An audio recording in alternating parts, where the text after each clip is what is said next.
কোরআনে কারীমের মধ্যে বলতেছেন, আল্লাযীনা আমানু ওয়া তাতমাইন্নু কুলুবুহুম বিযিকরিল্লাহ আলা বিযিকরিল্লাহি তাতমাইন্নুল কুলুব।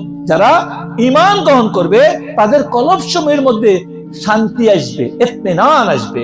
আর একমাত্র কলবের শান্তি আলা বিযিকরিল্লাহি তাতমাইন্নুল কুলুব, আল্লাহর জিকির একমাত্র তার কলবের মধ্যে কি করতে পারে, শান্তি দিতে পারে।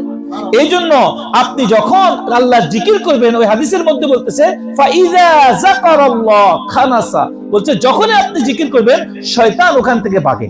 শয়তান কি করে, ওখান থেকে ভাগে। এখন আপনাকে কোনো না কোনো ভাবে সেখানে জিকির চালাইতে হবে। কোথায়, আপনার কলবের উপরে।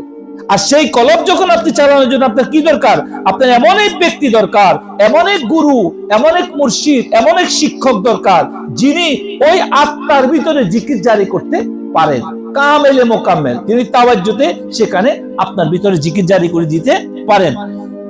এই জন্য যে এরকম যারা নফসের সাথে যুদ্ধ করছে, যারা নফসের খায়সাতকে দূর করছে, এরকম ব্যক্তি যদি পাওয়া যায় তাহলে একমাত্র সম্ভব সে জিকির করে।